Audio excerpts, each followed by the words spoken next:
ತಾಲೂಕಿನ ಪೀರೊಪ್ಪ ಗ್ರಾಮದಲ್ಲಿ ಅವ್ಯವಹಾರ ಜರುಗಿದೆ ಎಂದು ಆರೋಪಿಸಿ ಇದೇ ಗ್ರಾಮ ಪಂಚಾಯಿತಿ ವ್ಯಾಪ್ತಿಯ ಸದಸ್ಯರಾದಂಥ ಗೌರಸ್ಮವು ಹನುಮಂತರಾಯಪ್ಪ ಸಮಗ್ರ ತನಿಖೆ ಮಾಡಬೇಕೆಂದು ಕಳೆದ 2 ದಿನಗಳಿಂದ ರೊಪ್ಪ ಗ್ರಾಮ ಪಂಚಾಯಿತಿ ಆವರಣದಲ್ಲಿ ಧರಣಿ ಸತ್ಯಾಗ್ರಹ ಪ್ರತಿಭಟನೆಯನ್ನು ಹಮ್ಮಿಕೊಂಡಿದ್ದಾರೆ. ಇನ್ನು ಇದೇ ಒಂದು ಪ್ರತಿಭಟನೆಯಲ್ಲಿ ಹೊಸ ಬಡಾವಣೆಗೆ ತಾನು ಅರ್ಜಿ ಹಾಕಿದ್ದು ನನ್ನ ಈ ಒಂದು ಹೊಸ ಬಡಾವಣೆ ಅನುಮತಿ ನೀಡಿಲ್ಲ ಎಂದು ಈ ಒಂದು ಬಡಾವಣೆಯ ಮಾಲೀಕ ಬ್ರೂಕ್ಬಾಂಡ್ ಶ್ರೀನಿವಾಸ್ PDO ವಿಜಯ್ ಕುಮಾರ್ಗೆ ಮೊಬೈಲ್ನಲ್ಲಿ ಸಂಭಾಷಣೆಯನ್ನು ನಡೆಸಿದ್ದಾರೆ. ಬನ್ನಿ ಹಾಗಾದರೆ ಈ ಎಲ್ಲ ಸಂಭಾಷಣೆ ಮತ್ತು ಗೌರಸ್ಮವು ಹನುಮಂತರಾಯಪ್ಪ ಯಾವ ರೀತಿ ಆರೋಪವನ್ನು ಮಾಡಿದ್ದಾರೆ ಅನ್ನೋದನ್ನು ನಾನೀಗ ನಿಮಗೆ ತೋರಿಸ್ತೀನಿ. ಸರ್, ಅದೇ ಆಫೀಸ್ ಹತ್ರ ಬಂದಿದ್ವಿ.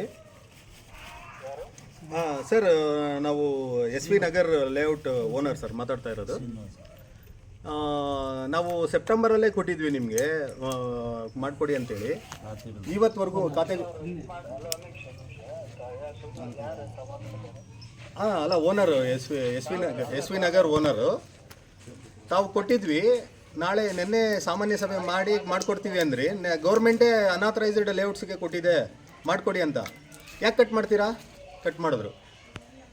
ಆಥರೈಸ್ಡ್ ಲೇಔಟ್ಗೆ ಖಾತಾ ಕೊಡ್ತಾ ಇಲ್ಲ ಸರ್. ಮೀಟಿಂಗ್ ನಿನ್ನೆ ಅಲ್ಲ. ಹಾಂ, ಹೇಳಿ. ಮೀಟಿಂಗ್ ಕರೆದಿದ್ದೆ, ಅಧ್ಯಕ್ಷರು ಉಪಾಧ್ಯಕ್ಷರು ಮೀಟಿಂಗ್ ಕರೆದಿದ್ವಿ, ಸದಸ್ಯರಿಗೂ ಕರೆದಿದ್ವಿ.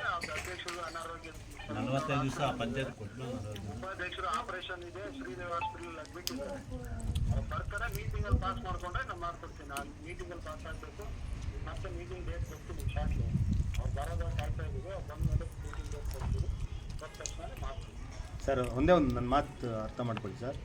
ನನ್ನ ಮೀಟಿಂಗಲ್ಲಿ ಇಟ್ಟಿರೋದು ಸರ್, ಇದು ಮೀಟಿಂಗಲ್ಲಿ ಪಾಸ್ ಆಗಿದೆ. ಇದು ಕಟ್ ಮಾಡ್ದ ಮೊಬೈಲ್ನಲ್ಲಿ ಮಾತಾಡಿದ PDO ವಿಜಯ್ ಕುಮಾರ್ ಅನಿವಾರ್ಯ ಕಾರಣಗಳಿಂದ ಸಭೆ ಮುಂದೂಡಲಾಗಿದ್ದು ಮುಂದಿನ ಸಭೆಯಲ್ಲಿ ನಿಮ್ಮ ಲೇಔಟ್ಗೆ ಅನುಮತಿ ನೀಡಲಾಗುವುದೆಂದು ತಿಳಿಸಿದ್ದಾರೆ. ನೋಡಿ, ಬರೀ ಏನೇನು ಇಲ್ಲ ಅಲ್ಲಿ. ಅನುಮತಿ ಆಗಿದೆ. ಅದಕ್ಕೆ ಹೆಸರು ಬಡಾವಣೆ ಹೆಸರೇನು? ಬಡಾವಣೆ ಹೆಸರು ಹೇಳಿ. ಬಡಾವಣೆ ಹೆಸರು ನಾರಾಯಣ ರೆಡ್ಡಿ ಅಂತನಾ? ಅಂತವಕ್ಕೆ ಕೊಟ್ಟಿದ್ದಾರೆ. ನಾನು ನನ್ನದು ಬೇಕಾದ್ರೆ ನಂದು ತೋರು. ನಮ್ಮ 20ನೇ ತಾರೀಕು ಸಭೆ ಇಟ್ಕೊಂಡಿದ್ರು, 20 ಫೆಬ್ರವರಿ 25 ನಿನ್ನೆ. ಆದರೆ ದಿಢೀರ್ನೇ ಅವರು ಸಭೆನ ಕ್ಯಾನ್ಸಲ್ ಮಾಡಿಬಿಟ್ಟು ನನಗೆ ಖಾತಾಗಳು ಕೊಡದೆ ನನ್ನನ್ನು ಸತಾಯಿಸ್ತಾ ಇದ್ದಾರೆ. ಯಾಕಪ್ಪ ಅಂದರೆ ನನಗೆ 2-3 ಫೋನ್ ಬಂತು. ಯಾರು ಅನ್ನೋದು ನನಗೆ ಗೊತ್ತಿಲ್ಲ. ಅನಾಮಧೆಯಿಂದ ಫೋನ್ಗಳು ಬಂತು. ನೀವು ದುಡ್ಡು ಕೊಟ್ಟರೆ ನಾವು ಸಭೆ ಮಾಡ್ತೀವಿ, ಇಲ್ಲಾಂದ್ರೆ ಇಲ್ಲ ಅಂತ. ಅದಕ್ಕೆ ನನ್ನ ಹತ್ರ ದುಡ್ಡಿಲ್ಲ ಸ್ವಾಮಿ, ಇರೋ ದುಡ್ಡೆಲ್ಲ ನಾನು ಅಲ್ಲಿ ಹಾಕ್ಬಿಟ್ಟಿದ್ದೀನಿ. ನಂದು ಪಕ್ಕ ಏನಕ್ಕೆ ದುಡ್ಡೇನು ಕೊಡ್ಬೇಕಂತ? ಏನಕ್ಕೆ?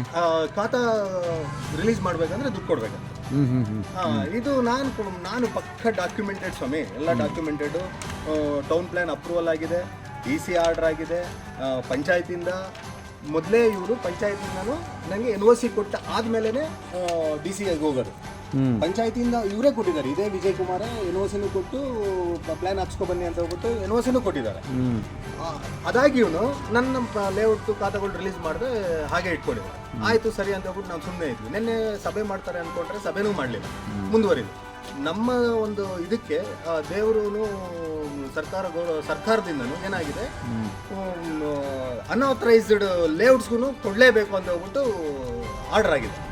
ಅಂದ್ರೆ ಈಗ ನಿಮ್ದು ಏನು ಅನಾಥರೈಸ್ಡ್ ಲೇಔಟ್? ನಮ್ದು ಪಕ್ಕ DC ಆರ್ಡರ್, ಅಪ್ರೂವಲ್, ಸರ್ಕಾರದಿಂದ ಏನೇನ್ ಬೇಕೋ ದಾಖಲಾತಿಗಳೆಲ್ಲ ಇದಾವೆ. ಪಕ್ಕ ಲೇಔಟ್ ಆಗಿದೆ. ಅಂದ್ರೆ ಈಗ ನಿಮ್ಮ ಒಂದು ಒತ್ತಾಯ ಏನಪ್ಪ ಅಂದ್ರೆ ಅನಾಥರೈಸ್ಡ್ ಲೇಔಟ್ಗಳೇ ಮಾಡ್ಕೊಡಿ ಅಂತ ಹೇಳ್ತಾ ಇದೆ ಸರ್ಕಾರ. ನಂದೆಲ್ಲ ಪಕ್ಕ ಇದ್ರೆ ಇವ್ರು ಮಾಡ್ತಾ ಇಲ್ಲ ಅಂತ ಅನ್ನೋದನ್ನ ನಿಮ್ಮೊಂದು ಇದು. ನಾವು ಅವರು ನಮ್ಮನ್ನ ಈ ತರ ಅನುಮೋದನೆ ಇಲ್ದಿರೋ ಬಡಾವಣೆಗೆ ಖಾತಾ ಕೊಡ್ತಾ ಇದಾರೆ ಅಂದ್ರೆ, ಅನುಮೋದನೆ ಪಕ್ಕ ಅನುಮೋದನೆ ಆಗಿರೋ ಬಡಾವಣೆಗೆ ಯಾಕೆ ಕೊಡ್ತಾ ಇಲ್ಲ ಈತ? ಈ PDO ಚೇರಲ್ಲೇ ಕೂತ್ಕೊಳ್ಳಲ್ಲ ಸ್ವಾಮಿ. ನಾವ್ ಯಾವಾಗ್ಲೇ ಬಂದ್ರು ಇರೋದಿಲ್ಲ. ಅವರ ಚೇಲ ಆಗ್ಬಿಟ್ಟಿದ್ದಾರೆ ನೋಡಿ. ಒಬ್ಬ ಮಾಲೀಕ ಅವರು ದೇವರಾಜ್ ಅವರ ನಾದಿನಿ ರೂಪಾ ಅವರ ಅಧ್ಯಕ್ಷತೆಯಲ್ಲಿ 60 ಎಕರೆಯನ್ನ ಲೇಔಟ್ ಸಾಮಾನ್ಯ ಸಭೆಯಲ್ಲಿ ಅನುಮೋದನೆ ಮಾಡ್ಕೊಂಡಿದ್ದಾರೆ.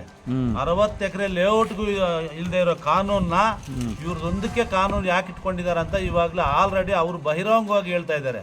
ಬಹಿರಂಗವಾಗಿ ಹೇಳ್ತಾ ಇರೋದ್ರಿಂದ ಅವ್ರಿಗೇನಾಗಿದೆ, ಹನುಮಂತರಾಯಪ್ಪ ಅವ್ಯವಹಾರ ತನಿಖೆ ಮಾಡಿಸ್ತಾ ಇದ್ದಾನೆ, ಏನಾದರೂ ಬಾಯಿ ಮುಚ್ಚಿಸ್ಬೇಕು ಅಂತೇಳಿ ಏನೇನೋ ಹೋರಾಟ ಪ್ರಯತ್ನ ಮಾಡ್ತಾಯಿದ್ದಾರೆ. ಏನೂ ಆಗಿಲ್ಲ. ಈಗ ಇವ್ರ ಹತ್ರ ಏನಾದರೂ ನಾವು ಖಾತೆ ಬಿಡುಗಡೆ ಮಾಡಿಕೊಟ್ರೆ ನಾವು ಇವರೇನೋ ಡೀಲ್ ಮಾಡ್ಕೊಂಡಿದ್ದೀವಿ ಅನ್ನೋ ಆಪಾದನೆಯನ್ನು ಒರೆಸಬೇಕು ಅನ್ನೋ ದೃಷ್ಟಿಯಿಂದ ಅಲ್ಲ, ಈಗ ಎಲ್ಲರೂ ಅದನ್ನೇ ಹೇಳ್ತಾ ಇರೋದು. ನಮಗೂ ಕೆಲವು ಸಾಕಷ್ಟು ಫೋನ್ಗಳು ಬಂದ್ವು. ಅವ್ರು ಹನುಮಂತರಾಯಪ್ಪರು ಬ್ರೂಕ್ಬಾಂಡ್ ಸೀನ್ ಅವ್ರ ಹತ್ರ ದುಡ್ಡಿಗೆ ಡೀಲ್ ಮಾಡ್ಕೊಂಡಿದ್ದಾರೆ, ನಾನು ಮಾಡಿಸ್ಕೊಡ್ತೀನಿ ಅಂತೇಳಿ ನೀವು ದುಡ್ಡಿಗೆ ಡೀಲ್ ಮಾಡ್ಕೊಂಡಿದ್ದೀರಿ. ಡೀಲ್ ಮಾಡ್ಕೊಂಬಕ್ಕೆ ನಾನೇನು ಬ್ರೋಕರ್ ಅಲ್ಲ, ಹಾಂ ಇಲ್ಲ ಇನ್ನೊಂದು ಕೆಲಸ ಅಲ್ಲ. ನಾನು ಗ್ರಾಮ ಪಂಚಾಯತ್ ಸದಸ್ಯ, ಯಾರಿಗೇ ಆಗಲಿ 60 ಎಕರೆಗೂ ನಾವು ನಾವು ಇದು ಕೊಟ್ಟಿದ್ದೀವಿ ಸಾಮಾನ್ಯ ಸಭೆಯಲ್ಲಿ. 60 ಎಕರೆಗೆ ಕೊಡದೇ ಇರೋದನ್ನ ಈ 3 ಎಕರೆಗೆ ಕಾನೂನು ಸಪ್ರೇಟ್ ಆಯ್ತಾ? ಆ 60 ಎಕರೆಯಲ್ಲಿ ಏನಾದರೂ ಬಂಗಾರದ KGFನಿಂದ ತಂದಿರೋ ಬಂಗಾರದ ಕಲ್ಲುಗಳೇನಾನು ಹಾಕಿ ಅಲ್ಲಿ ಇದು ಮಾಡಿದಾರಾ? ಇಲ್ಲ ವಜ್ರದ ಅರಳುಗಳೇನಾನು ತಂದು CC ರೋಡ್ ಹಾಕಿದಾರಾ? ಏನೂ ಇಲ್ಲ. ಅವ್ರು ಏನು ಮಾಡಿದಾರೋ ಅದೇ ರೀತಿ ಇವ್ರಿಗೂ ಕಾನೂನು ಐತೆ. 60% ರಿಲೀಸ್ ಮಾಡೋಕ್ಕೆ ಯಾವುದೇ ರೀತಿಯಾದಂಥ ಅಡ್ಡಿ ಆತಂಕ ಇಲ್ಲ. 60% ಮೇಲೆ ಬಿಡುಗಡೆ ಮಾಡೋಕ್ಕೆ ಡೆವಲಪ್ಮೆಂಟ್ ಮಾಡಬೇಕು.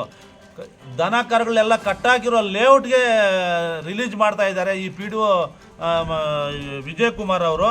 ಇವ್ರದ್ದು 60% ಇನ್ನು ರಿಲೀಸ್ ಮಾಡೋಕ್ಕಿಂತ ಮುಂಚೆನೇ ರಸ್ತೆ ಹಾಕಿದ್ದಾರೆ, ಚರಂಡಿ ಹಾಕಿದ್ದಾರೆ, ಕಲ್ಲು ಹಾಕಿದ್ದಾರೆ.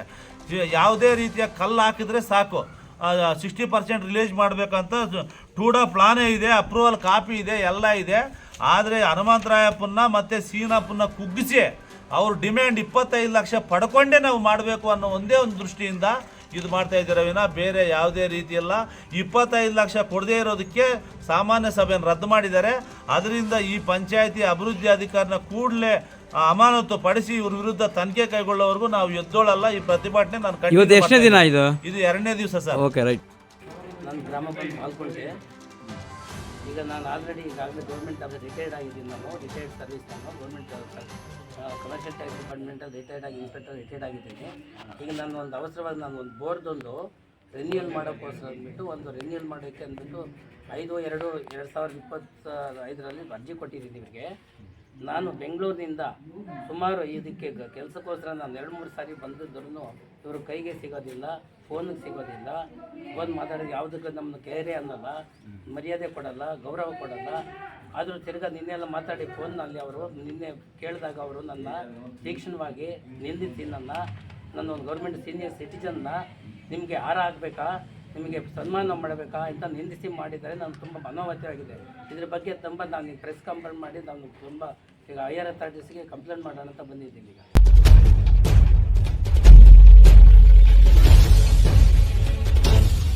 ಪಾವಗಡ ತಾಲೂಕಿನ ತಾಜಾ ಸುದ್ದಿಗಳಿಗಾಗಿ ನಮ್ಮ ಚಾನಲನ್ನು ಪಾವಗಡ ಪವರ್ ನ್ಯೂಸ್ ಎಂದು ಟೈಪ್ ಮಾಡಿ, ಸಬ್ಸ್ಕ್ರೈಬ್ ಮಾಡಿ, ಜಾಹೀರಾತು ನೀಡಿ ಬೆಂಬಲಿಸಿ, ಪ್ರೋತ್ಸಾಹಿಸಿ. ನಾನು ನಿಮ್ಮ ಸತ್ಯ ಲೋಕೇಶ್, ಸಂಪಾದಕರು, ಪಾವಗಡ ಪವರ್ ನ್ಯೂಸ್.